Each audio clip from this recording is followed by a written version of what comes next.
Saludos a todos. En la clase de ahora vamos a aprender un poco de las aplicaciones del movimiento armónico simple. La primera aplicación que tenemos aquí es la del péndulo simple. Ahora básicamente pues lo que vamos a hacer es tratar de aplicar la ecuación que ya tenemos de movimiento armónico simple que fue planteada para un sistema partícula-resorte, ¿verdad? Ahorita lo vamos a aplicar a otros sistemas de otra naturaleza, ¿verdad? Entonces, el primer caso que tenemos es el del péndulo simple. Aquí pueden ver, pues he dibujado una cuerda con una partícula, luego pues no son tres partículas, ¿verdad? Por eso lo he dibujado así punteado, para que ustedes vean que esta es una posición que va a suceder después y esta es otra posición que va a suceder después. Se supone, ¿verdad?, en un péndulo simple que la masa de la cuerda es despreciable y que no hay resistencia del aire. Entonces, este movimiento sería periódico, ¿verdad? No se detendría, es lo que vamos a suponer, y que la abertura del péndulo, ¿verdad?, o sea, sería la amplitud, ¿verdad?, del movimiento del péndulo, pues no va a cambiar con el tiempo. Bueno, siendo así, pues sabemos que tenemos un marco de referencia a partir del cual vamos a medir la posición y que le vamos a poner que θ es igual a 0, la posición θ va a ser igual a 0 cuando forme una línea vertical, ¿verdad?, que son positivas las posiciones medidas en sentido antihorario. Entonces ahorita tenemos una posición θ que es positiva, ¿verdad? Y entonces ahorita lo primero que vamos a hacer es compararlo con el movimiento armónico simple, a ver si sí es o si no es movimiento armónico simple, el de un péndulo simple, ¿verdad? Entonces, en el caso del movimiento armónico simple, nosotros vimos que debía de darse por una fuerza restauradora.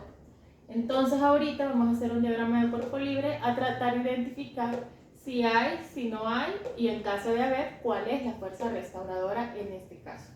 Entonces, bueno, tengo aquí esta partícula en este momento y en el diagrama de cuerpo libre yo incluiría la tensión de la cuerda, que va a tener la misma línea de acción, ¿verdad? Es la misma cuerda, ¿verdad? Entonces, así. Y en sentido de alar, ¿verdad? Entonces, esta sería la tensión. También se dibujaría el peso de la partícula. El peso de la cuerda no, porque como ya dijimos, pues en un péndulo simple se supone que la masa de la cuerda es despreciable. Entonces voy a tratar de que me quede bien vertical este peso. Aquí está. Bueno, y entonces la fuerza restauradora debería de apuntar hacia la posición de equilibrio. Una posición de equilibrio se debe de encontrar dentro de la trayectoria. Por ejemplo, en el caso del sistema masa-resorte, ¿verdad?, sería una línea horizontal en el sistema que estábamos planteando. Entonces, dentro de este movimiento que hace, alguno de esos puntos es el punto de equilibrio, ¿verdad? Y además vimos que esta fuerza restauradora debería de apuntar hacia la posición de equilibrio en sentido opuesto a la posición, ¿verdad?, o al desplazamiento de la partícula.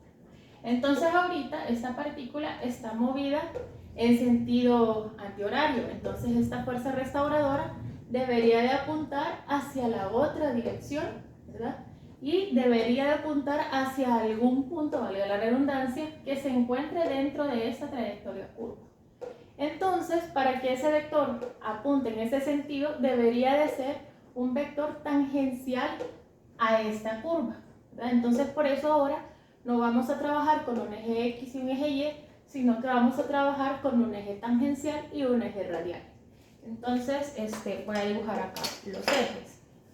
Vamos a ver si no se me va a torcer la red, porque no estoy muy acostumbrada. Bueno, entonces,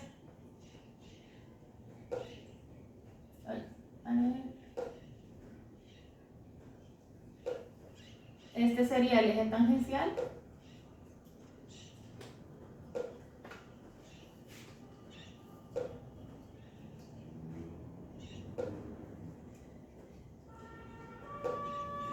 Y este sería el eje radial, ¿verdad? ¿Por qué? Porque aquí está el cero de la trayectoria. De este tramo del círculo, este es el centro. ¿verdad? Y digamos que el radio de esta circunferencia sería la longitud de la cuerda. Entonces, este sería el eje tangencial y esta línea de acá, todo esto de acá es el eje radial. Entonces, voy a hacer la proyección de los vectores en estos ejes. Como pueden ver, pues la tensión queda totalmente descansando sobre el eje radial. Y voy a poner R de radial y T de tangencial, ¿verdad? Entonces, en este caso todo, ¿verdad? Todo el vector de la tensión descansa sobre el eje radial. No hay ninguna componente de la tensión que vaya a apuntar en sentido de la posición de equilibrio. ¿Por qué? Porque no apunta a ninguna posición del trayecto de la partícula. Todo el tiempo apunta hacia el centro de la trayectoria. Entonces, este vector está descartado como fuerza restauradora. Ahora lo que voy a hacer es proyectar el peso en ambos ejes, ¿verdad? Entonces me va a quedar algo así. ¿Ven acá?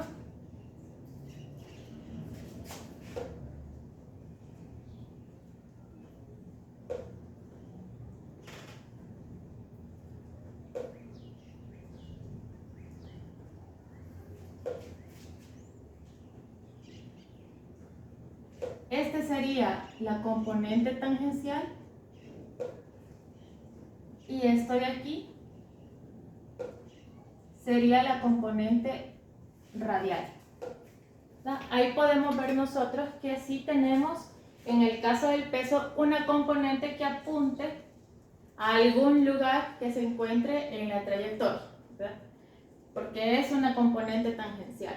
Y luego, pues, también podemos ver que si la posición, ¿verdad?, está a la derecha, vemos que el vector apunta hacia la izquierda. Por eso tengo aquí otros momentos de la partícula para ver si sucede lo mismo, ¿verdad? Aquí, si estuviera acá, entonces la tensión la dibujaríamos así.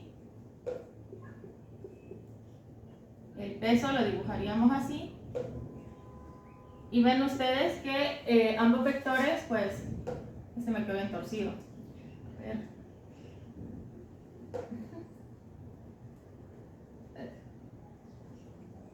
Ahí está. Entonces, aquí vemos nosotros que la componente tangencial del peso aquí desaparece. Igual como desaparece la fuerza restauradora del resorte cuando pasa por la posición de equilibrio. ¿Cuál es la posición de equilibrio? Donde la sumatoria de fuerzas da cero. En este punto tenemos una posición de equilibrio, porque las dos fuerzas tienen nada más componente radial, o en este caso podríamos decir componentes en Y, y no vemos un movimiento vertical. Entonces no hay una aceleración vertical, por tanto estas dos fuerzas tienen la misma magnitud, sentido opuesto, y la sumatoria en este punto da cero. Entonces esta es la posición de equilibrio. Y aquí podemos ver que la componente tangencial del peso apunta hacia la posición de equilibrio. Vamos a ver en este caso, ¿verdad? En este otro caso,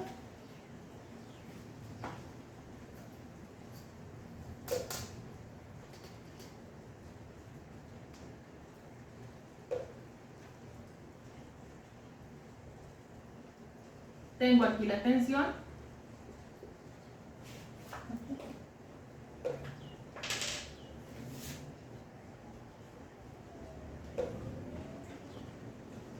Este es el eje radial.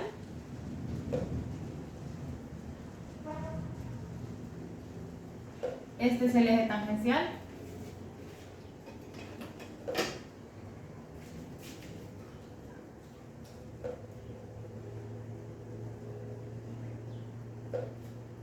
Y si aquí dibujo el peso,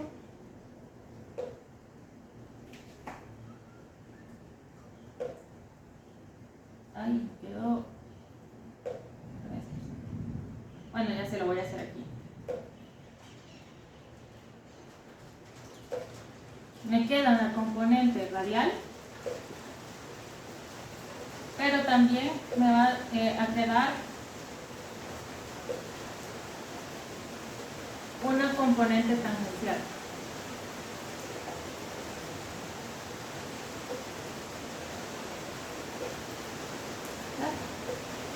Y vemos que esta componente tangencial también apunta hacia la posición de equilibrio. Entonces, el peso sí es una fuerza restauradora, ¿verdad? Hasta este momento. Vamos a ver que cumpla con la otra condición, y es que esta fuerza restauradora debe de ser en magnitud proporcional con la posición, ¿verdad? Pero apuntando en sentido contrario que la posición. La de la dirección sí ya lo tenemos, que sí cumple, ¿verdad? Hace falta todavía ver que la magnitud de esta fuerza restauradora sea proporcional con la posición. Más o menos aquí ya tenemos una idea, porque vemos que hay una componente cuando la posición no es cero y que desaparece cuando la posición es cero. Pareciera que sí. Vamos a ver si esto es verdad. Entonces, para eso vamos a hacer una sumatoria de fuerzas y vamos a tomar como base este diagrama de cuerpo libre. Entonces, vamos a hacer sumatoria de fuerzas igual que como hicimos con el sistema masa-resorte, aplicando segunda ley. Ahorita no sería ni en X ni en Y, sino que sería en la trayectoria, ¿verdad? Que sería tangencial. ¿Okay?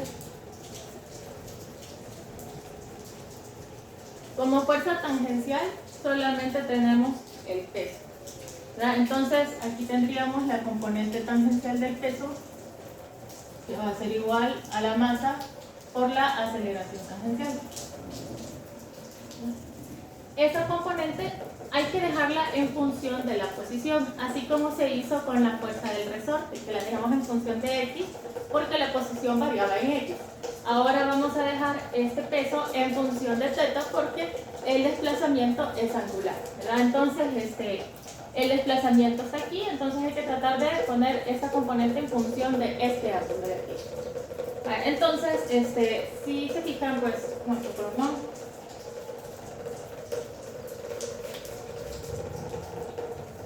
Esta es una línea vertical, ¿verdad? Desde donde está medido el ángulo.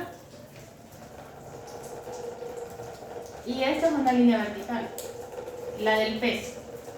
O sea, esas dos líneas son paralelas.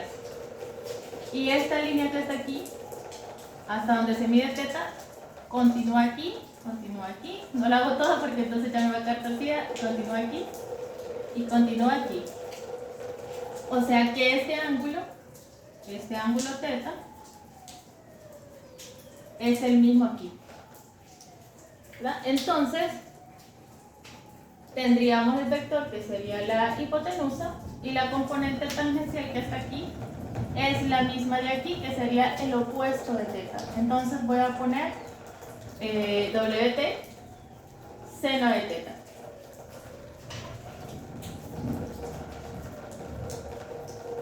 Bueno, W porque esta es la hipotenusa. Seno de θ. Y le voy a poner signo, porque este vector no está apuntando para la derecha, está apuntando para la izquierda, en sentido opuesto del ángulo. Entonces aquí le voy a poner un signo menos, ¿verdad? Que representa la dirección que tiene. Luego eso lo voy a igualar a la masa.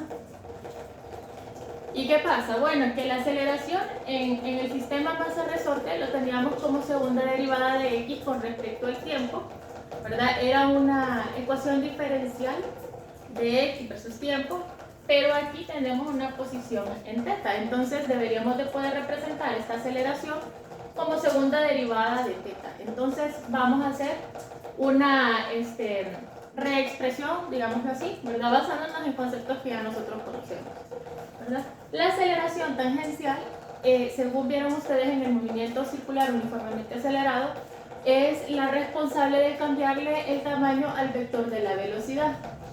Entonces, esta aceleración tangencial es segunda derivada del arco de la trayectoria con respecto al tiempo. Pero ¿cómo se calculaba? El arco se calculaba multiplicando r por θ. Voy a sacar de una vez r porque es una constante, es el radio de la trayectoria, que en este caso es el largo de la cuerda. Entonces voy a poner afuera r y aquí me quedaría segunda derivada de θ con respecto al tiempo, ¿verdad? Entonces, Eso es lo que yo voy a sustituir aquí.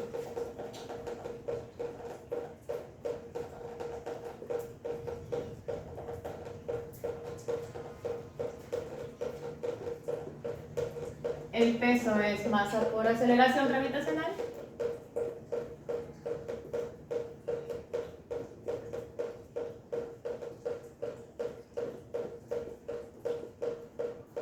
Aquí se me cancelan las masas y ya le voy dando forma como a la del sistema masa-resorte.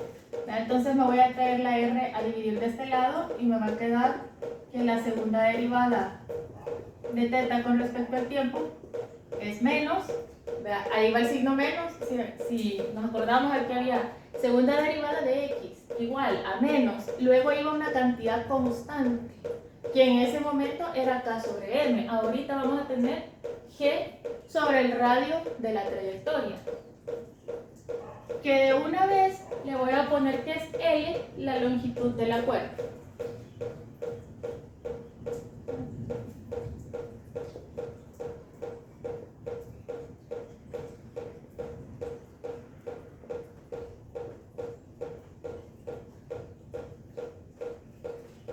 Entonces aquí va un menos, luego una cantidad constante y luego iba la posición. Y nosotros tenemos aquí seno de teta. ¿Es movimiento armónico simple? No. Para que fuera movimiento armónico simple, la fuerza y por tanto la aceleración deberían de ser directamente proporcionales con la posición. Aquí la posición es teta, no seno de teta. Y aquí la aceleración y por tanto la fuerza son directamente proporcionales en magnitud con el seno de la posición, no con la posición. Entonces, ¿qué hacemos? Bueno, esto no es movimiento armónico simple. ¿Por qué lo vamos a ver como si fuera una aplicación del movimiento armónico simple? Hay un pequeño rango de valores de teta para lo cual se cumple que el seno de teta es aproximadamente igual a teta. Entonces nosotros vamos a suponer en los ejercicios que vamos a resolver que el valor de teta se aproxima al seno de teta. Entonces por eso aquí voy a anteponer si el seno de teta es aproximadamente igual a teta. ¿Cuándo van a ser aproximadamente iguales? Cuando teta sea menor o igual a 15 grados. Que si dice 16, bueno, todavía. En algunos libros incluso consideran hasta 20 grados, ¿verdad? Nosotros vamos a suponer que anda en este rango de valores, ¿verdad? O a veces en los ejercicios dice con un pequeño desplazamiento, ¿verdad? Entonces consideran este rango, ¿verdad? Y entonces si no, entonces no es movimiento armónico simple, no vamos a aplicar lo que vamos a ver a continuación. Bueno, entonces, ya que tenemos esta suposición, si esto es así, entonces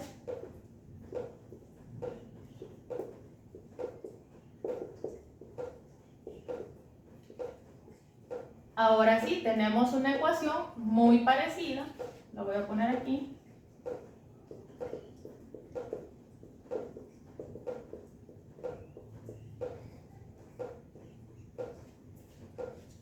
¿Verdad? Entonces, pues la respuesta va a ser también parecida a esto. Aquí la respuesta de la ecuación era x igual a coseno de omega t más i. A puras penas me cupo. Vale. Entonces, ¿aquí qué va a hacer? Pues prácticamente lo mismo. Lo único que en vez de x es la posición teta. En lugar de a, pongámosle teta sub m, o si le quiere seguir poniendo a, pues está bien. Lo único que ahora va a estar en radianes. Yo le voy a poner aquí teta m, haciendo alusión a un teta máximo. Y luego, pues el coseno de omega t más i. Lo mismo, ¿verdad? Para una misma ecuación, pues la misma solución, ¿verdad? Vale, ahora, omega lo vamos a calcular con raíz de k sobre m. No, aquí no hay ningún resorte, ¿verdad? Entonces no tiene sentido raíz de k sobre m. ¿Qué hicimos? Cuando vimos esta solución, nosotros derivamos dos veces y por comparación encontramos que esta omega debería de ser igual a esta constante que acompaña a la posición en esta ecuación, ¿verdad? Entonces ahora, por comparación, ¿verdad? Si usted revisa la primera clase, entonces puede ver que hicimos dos derivadas y que hicimos una comparación de ecuaciones. Puede ser exactamente lo mismo con esta ecuación y con esta ecuación, ¿verdad? Y entonces se va a dar cuenta que este omega de aquí es igual a esta constante que acompaña la posición también, ¿verdad? Entonces, la diferencia es que omega se va a calcular como raíz de g sobre L. ¿Qué es esto? Esto es la frecuencia angular.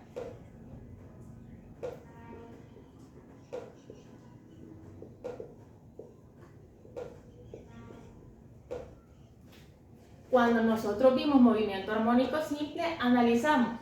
Bueno, para un t sub 0, ¿cuánto es x sub 0? Hicimos una sustitución. Pero ahí sí los invito a que revisen otra vez la clase número 1, esa bien básica. Vale. Después, ¿qué hicimos? Dijimos, bueno, para un tiempo t1 que sea igual a t sub 0 más 2pi sobre omega, ¿cuánto va a ser x? Se repite. Y entonces dijimos, mire, esta omega también es igual a 2pi sobre el período. Aquí sucede lo mismo. Esta omega también es 2pi sobre el período. Esta es la frecuencia angular también.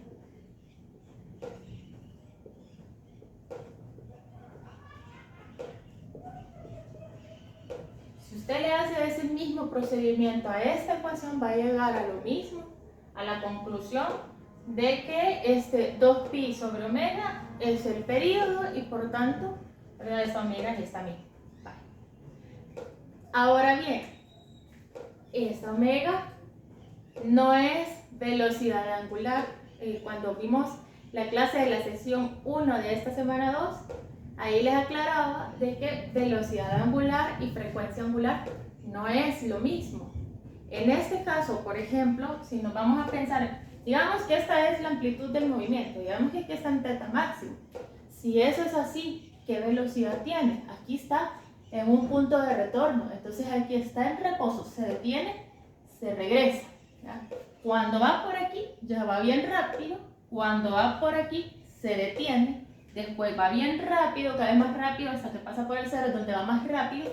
Después va frenándose, hasta que se detiene, se regresa y así. Entonces, la velocidad va cambiando. Vea, la aceleración también va cambiando con la posición.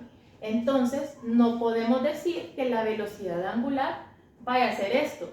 Lo aclaro porque el símbolo que se usa es el mismo, pero no es lo mismo. Esta es una constante y aquí nosotros estamos analizando que la velocidad del péndulo sí cambia. Entonces, esto no es movimiento circular uniforme tampoco, ¿verdad? El movimiento circular uniforme tampoco cambia la velocidad y ahí por eso coincidía, ¿verdad? Pero en este caso no. Si a mí me llegaran a preguntar, mire, ¿cuánto es la velocidad angular de este oscilador? Entonces, ¿qué hacemos? Cuando yo quiero la velocidad, ¿qué hago? Pues derivo la posición. Tengo una posición angular y quiero velocidad angular, derivo, ¿ok? Entonces, ¿qué sería la velocidad angular? Parecido que la velocidad de aquí. Lo único que todo con cantidades angulares. Y mucho cuidado, estas cantidades deben de estar en radianes, ¿verdad? La velocidad angular la vamos a encontrar en radianes sobre segundo. Entonces, ¿por qué? Porque esto está en radianes sobre segundo. Usted va a sacar esto, multiplicar aquí, ¿ya? En radianes sobre segundo. Entonces, la respuesta de la velocidad le va a quedar en radianes sobre segundo, nada de revoluciones ni nada por el estilo. Vale, entonces, si yo quisiera la velocidad, derivo. Entonces acá me quedaría que omega es igual a menos teta m por omega. No puede ser esto, ¿vea? Que esto sea lo mismo que esto.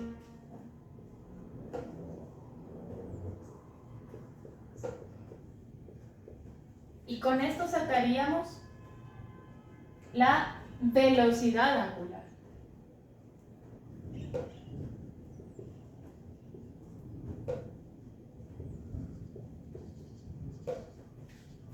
Con esto sacaríamos la velocidad angular. lo que podemos hacer es ponerle algún distintivo, ¿verdad? Por ejemplo, yo lo que haría sería ponerlo así,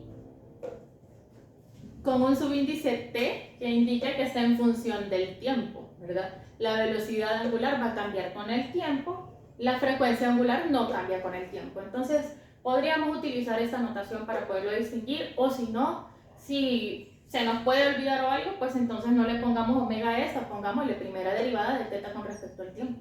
Pongámosle de teta entre dt.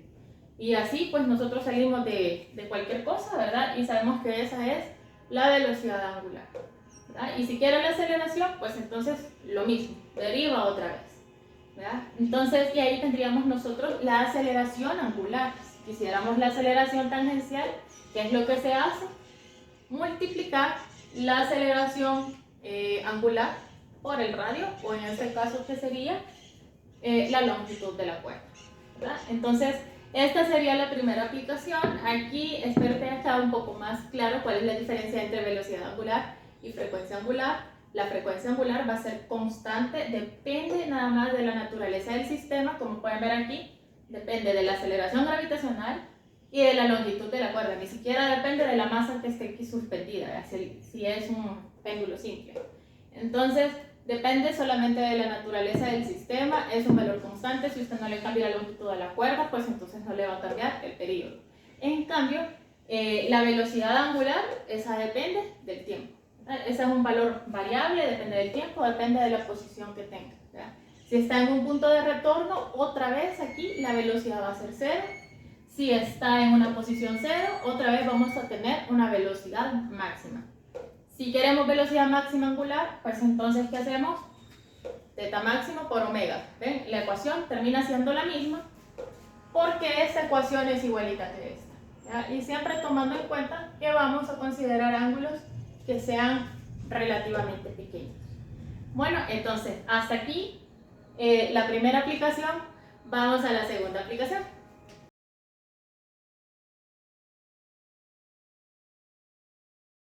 Bueno, ahora vamos con la aplicación número 2, que es el péndulo físico. Ahora lo que tenemos es un objeto extendido, ¿verdad? Con un pivote. Aquí es el pivote.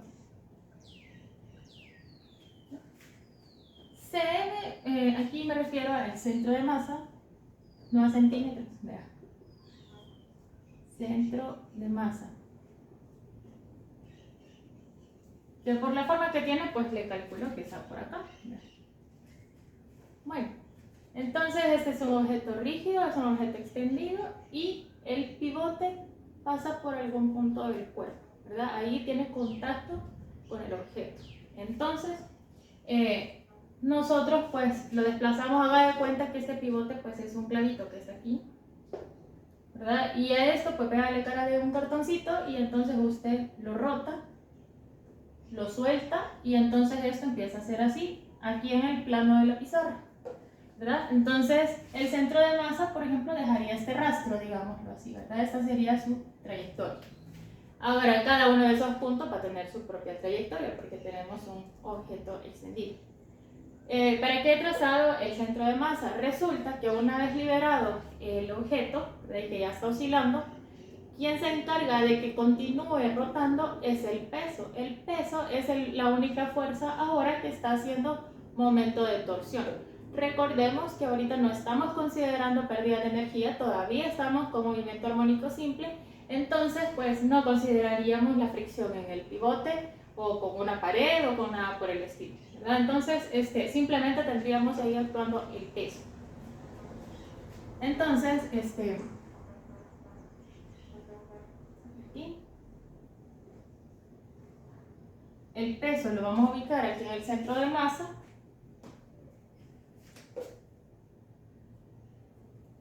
Y como esto no se está trasladando, sino que nada más está rotando, en lugar de hacer una sumatoria de fuerzas igual a masa por aceleración, esta vez vamos a hacer una sumatoria de momentos de torsión. Entonces, nos va a quedar sumatoria de momentos de torsión.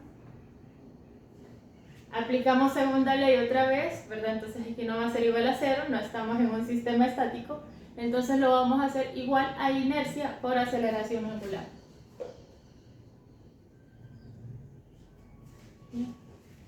Ahorita tenemos una sola fuerza haciendo momentos de torsión, entonces vamos a calcular, ¿verdad? Vamos a plantear cuánto es el momento de torsión que está haciendo el peso.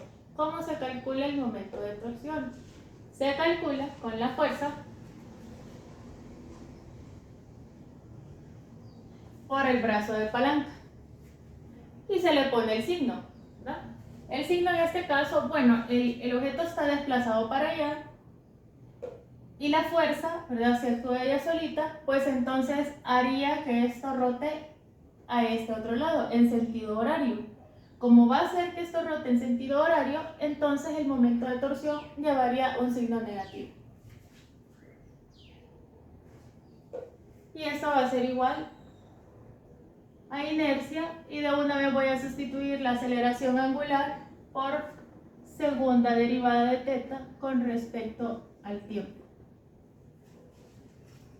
Bueno, pero entonces vamos a encontrar, bueno, la fuerza ya vimos es el peso, pero vamos a encontrar ese brazo de palanca. ¿Cómo se hacía?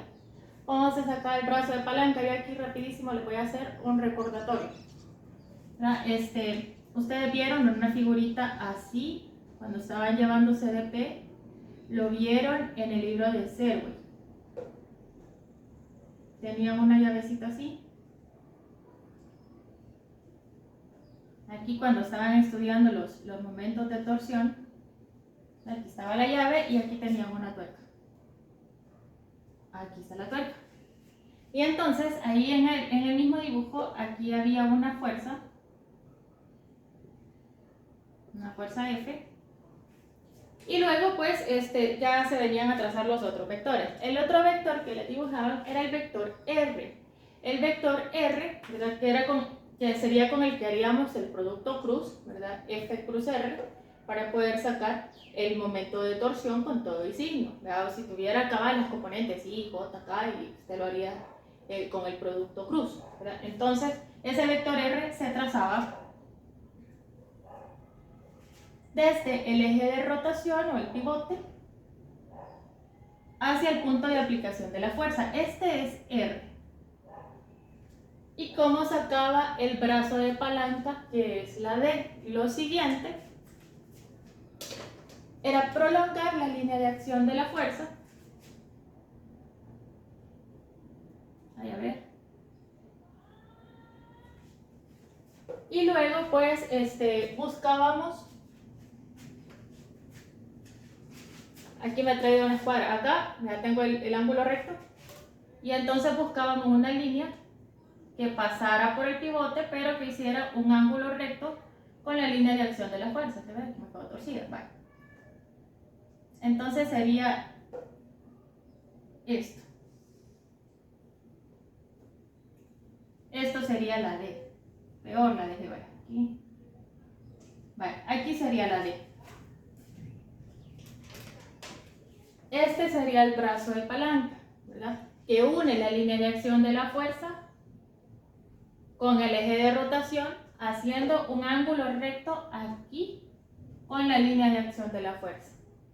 Vale, entonces, ya que tenemos este brazo de palanca, ¿cómo lo vamos a plantear? Vale. Aquí, si se fijan, si yo prolongo esta línea que es R, este ángulo es el que separa, el ángulo más corto que separa a la fuerza y al vector R. Pero aquí vemos que este ángulo y este ángulo son opuestos.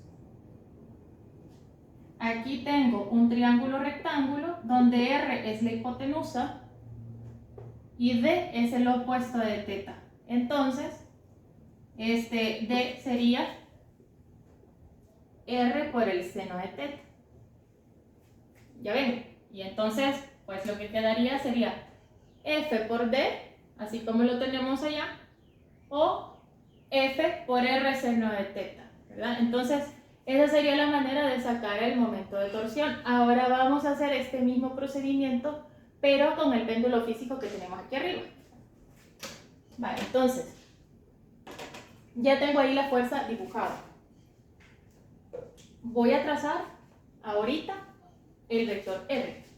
Vector R que dijimos va del eje de rotación hacia donde se aplica la fuerza. Entonces, este va a ser así.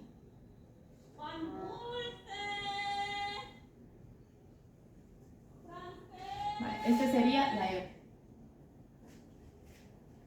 Luego se prolonga la línea de acción de la fuerza.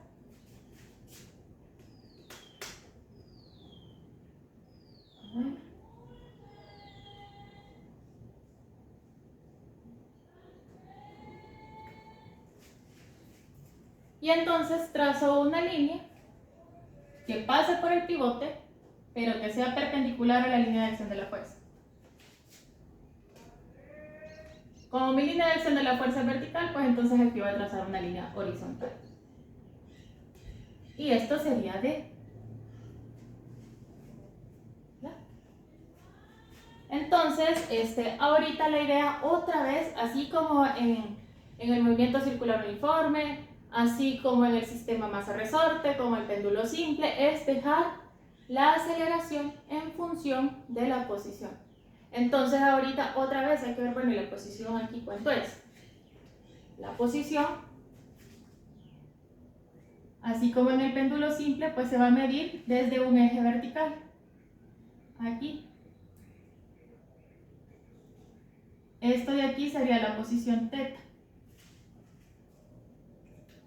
Y si podemos ver allí, el brazo de palanca, este pedazo de acá, que es el brazo de palanca, es lo mismo que esto. ¿Verdad? Quiero ver. Aquí la regué, a ver. Sería. Lo voy a poner aquí para que sea más obvio. Aquí. Vale. Entonces, esto mismo sería el brazo de palanca y vemos que es el opuesto de θ, ¿verdad? Entonces, la fuerza es el peso, que es m por g, y el brazo de palanca es r por el seno de θ. R es la hipotenusa y d es el opuesto de ese ángulo, entonces sería r por el seno de θ. Voy a pasar de una vez la I a dividir.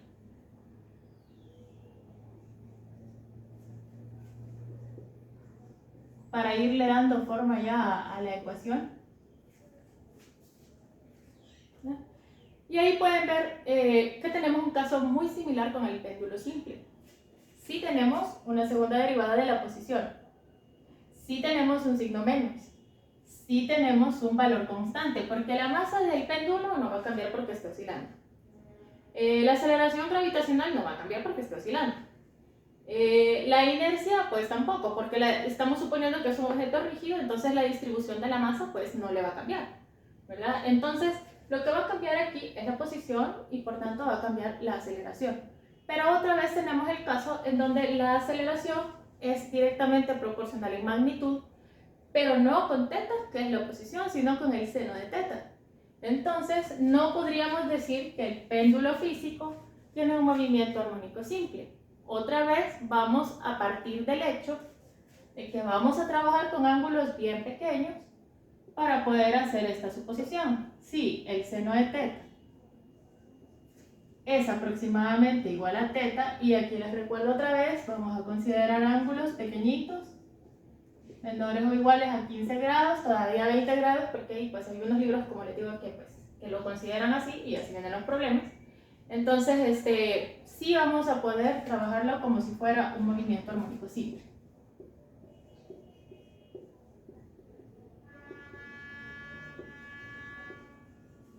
Ahora, en los libros no va a encontrar que dice R, ¿verdad? No va a encontrar que dice R, sino que va a encontrar que dice D. Le voy a poner una D mayúscula para que no parezca que es el brazo de palanca, ¿verdad? Sino que esta D, y lo voy a poner aquí, también en el dibujo, se refiere a la distancia entre el pivote, ¿verdad? Entre el eje de rotación y el centro de masa, como si fuera la D del teorema de ejes paralelos, ¿verdad? Supongo yo que por eso ocupan esa letra, pero esta D Si usted va a revisar los libros, ¿verdad? Usted va a ver que se refiere a esta distancia entre el eje de rotación y el centro de masa, ¿verdad? Entonces es esta distancia que es una constante. Si no cambia la distribución de la masa, pues aunque rote, ¿verdad? Aunque haga esta trayectoria así en verde, de todas maneras la distancia entre esos dos puntos va a ser la misma. Entonces, esto es constante, esto es constante, esto es constante, la inercia va a ser constante, ¿verdad? Y luego lo que quedaría, si esto es así, entonces en lugar de seno de teta yo puedo poner teta. Y ahora tenemos otra vez una ecuación que es de movimiento armónico simple con la misma forma de aceleración igual a menos k sobre m por x, por ejemplo. Entonces, aceleración igual a menos una constante por la posición. Otra vez, podríamos solucionar esto con teta igual a teta máximo por el coseno de omega t más phi. Lo mismísimo, ¿verdad? Ahora, ¿cómo vamos a calcular omega? Otra vez, por comparación, esta omega de aquí, que es la frecuencia angular,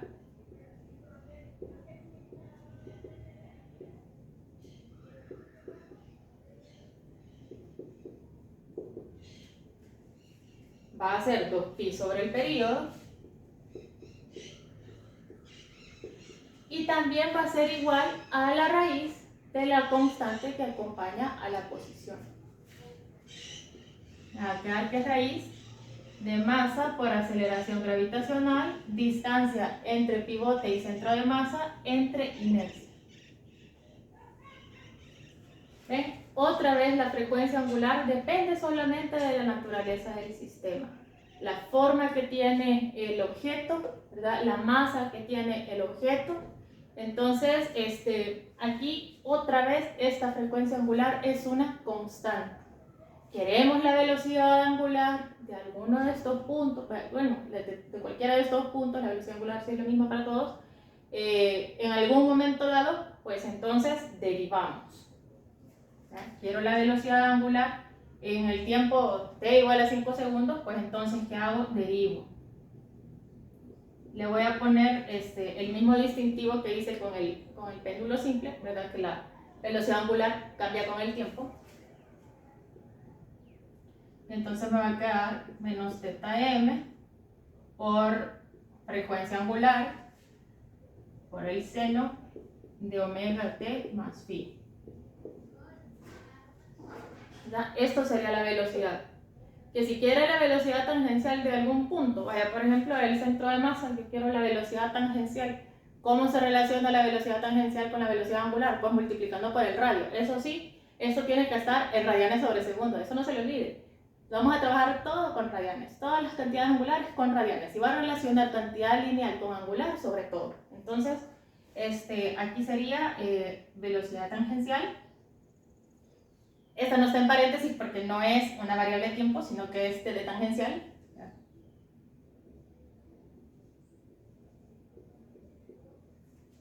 ¿Verdad? Multiplicaríamos así.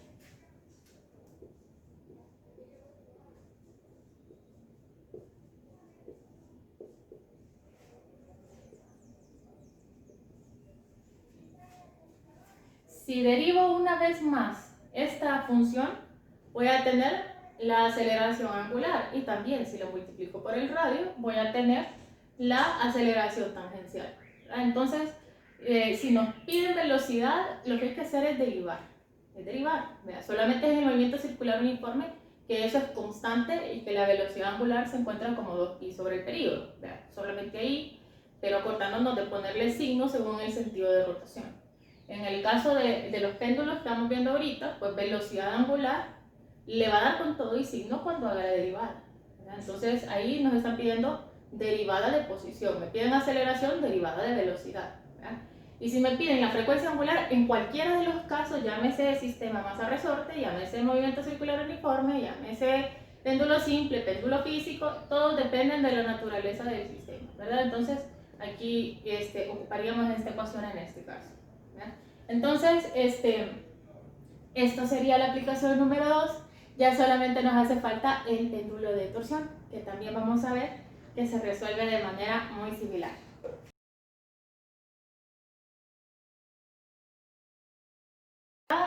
tenemos un péndulo que es distinto, ¿verdad? Si se recuerdan, el primero que vimos fue péndulo simple. Péndulo simple significa una cuerda ligera, ¿verdad? Con un pivote, tiene un punto fijo la cuerda, y luego en el otro extremo tenemos la partícula que va a oscilar.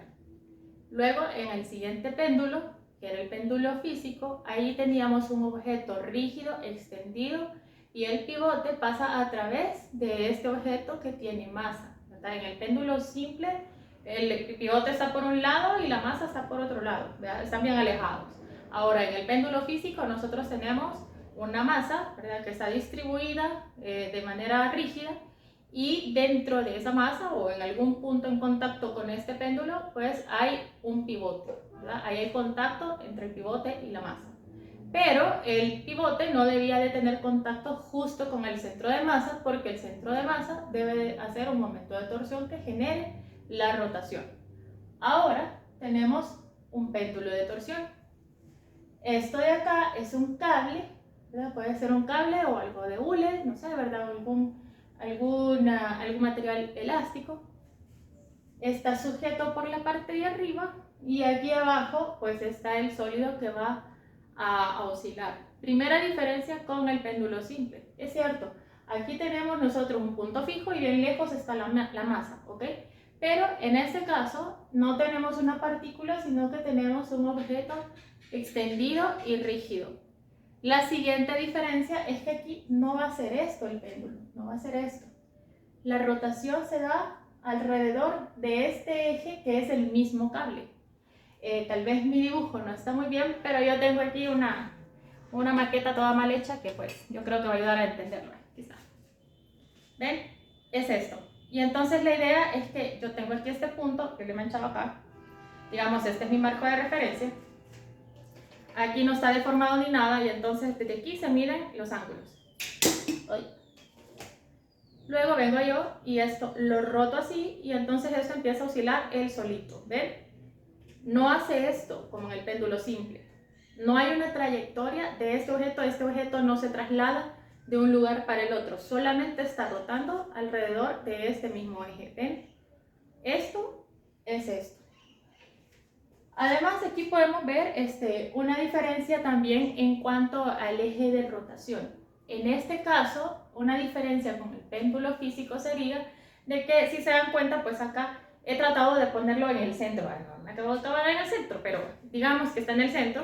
Y entonces el peso no está haciendo ningún momento de torsión, ¿verdad? Aquí el peso no es quien hace que rote esto. Puede ser que este pivote esté aquí, sí, ¿verdad? Entonces, probablemente rotaría, ya no sería ese eje de rotación, entonces podría ser que rote, ay, pero me estorba, puede ser que rote así, pero no va a rotar así como lo hacía en el péndulo de torsión. En el péndulo de torsión era el peso quien hacía que esto girara. Aquí lo hace el cable, ¿verdad? La elasticidad del cable.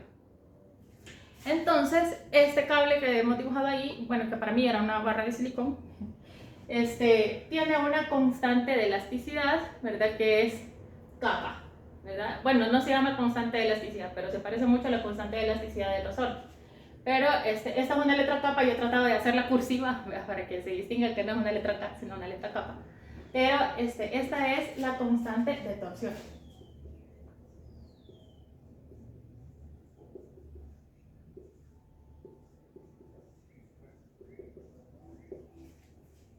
¿Verdad? Y entonces, ¿qué hace? Cuando yo roto esto para un lado, ¿verdad? Cuando yo roto esto para un lado, vea, esto, el cable, ¿verdad?, entre comillas, trata de volver a su forma natural y hace que esto regrese, ¿verdad? Hace que esto regrese. Se pasa para acá y luego rota para acá y luego hace esto y luego hace esto, ¿verdad? Entonces, esta deformación que yo le he dado es una energía que le he entregado, y entonces lo va a ocupar para rotar, ¿verdad? Pasa otra vez por el cero y llega a esto y hace así, ¿verdad? Entonces, esto tiene una función muy similar a la constante de elasticidad del resorte, ¿verdad? Cuando el resorte está estirado, pues entonces el resorte tiende a comprimirse. En este caso, cuando yo roto en sentido antihorario, pues entonces la elasticidad de ese cable ¿verdad? Hace que esto se regrese, ¿verdad? A que esto rote en sentido antihorario, en sentido horario. Cuando esto está movido para acá, ¿verdad? Esta sería la marquita que yo le hice al plato, ¿verdad? Entonces, si esta marquita está movida para acá, o sea, ya hizo esta rotación, entonces, ¿qué va a hacer esto? Esto está torcido para este lado, va a tender a torcerse para el otro lado, para volver a su forma natural, ¿verdad? Entonces, aquí la diferencia es que no va a hacer que esto se traslade como les explicaba, ¿verdad? No va a hacer que este objeto deje de estar aquí y ahora esté en otro lugar, ¿verdad? Simplemente el objeto va a haber rotado alrededor del mismo eje. Entonces, otra vez es sumatoria de momentos de torsión igual a inercia por aceleración angular, pero esta vez este momento de torsión se puede plantear como el negativo de la constante de torsión de este cable por θ. Este sería el momento de torsión. O sea que ¿qué unidades tiene la constante de torsión? Newton por metro. Newton por metro porque estos son radianes. Acuérdense, vamos a trabajar en radianes, calculadora en radianes, toda la cantidad de ángulos en radianes. ¿Vale? Entonces esto va a estar en radianes también. Vale. Entonces, esto ya le va a dar los newton por los metros.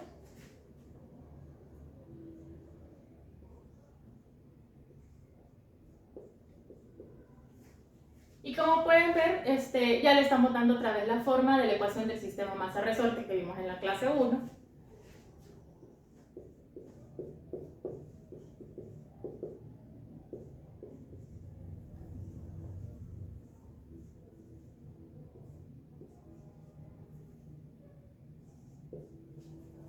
Y aquí no hay una limitante de ángulo. ¿Por qué? Porque aquí no dice seno de teta, ni coseno de teta, ni tangente de teta. No hay una función trigonométrica de teta. Está la magnitud de la aceleración directamente proporcional con la magnitud del desplazamiento en radianes, acuérdense. ¿Ya? Y entonces esto ya se parece mucho a aquella ecuación de aceleración igual a menos k entre m por x. ¿Ya? Tenemos aceleración igual a un signo negativo, una constante y una posición. Entonces ya la solución de la ecuación otra vez tiene la misma forma. Ahora sin restricción de ángulo. Este ángulo puede ser 30, puede ser 90, el que a usted le guste. ¿Ya? Entonces vamos a tener que θ va a ser igual otra vez a θ máximo.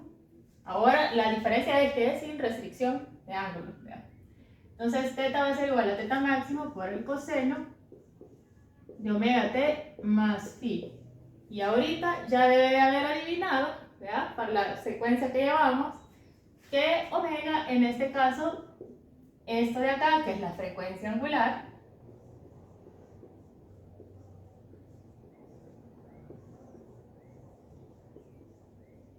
la vamos a calcular como 2pi sobre el período o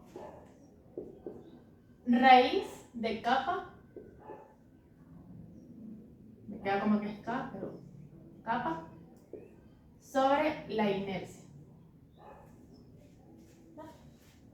Con esto, pues, 2pi sobre el periodo, pues si le pega el periodo, pues ya sabe, calcula la omega y luego se viene para acá, ya no hay problema. Y esta es una constante. Que queremos la velocidad angular, otra vez derivamos de posición. Que queremos la aceleración, volvemos a derivar, ¿verdad? Entonces, otra vez tenemos el distinto frecuencia angular que velocidad angular, ¿verdad? Entonces, esto sería todo en cuanto a las aplicaciones del movimiento armónico simple. Aquí termina el video de la parte teórica y los invito a que puedan ver el video de la parte de los ejercicios sobre aplicaciones del movimiento armónico simple.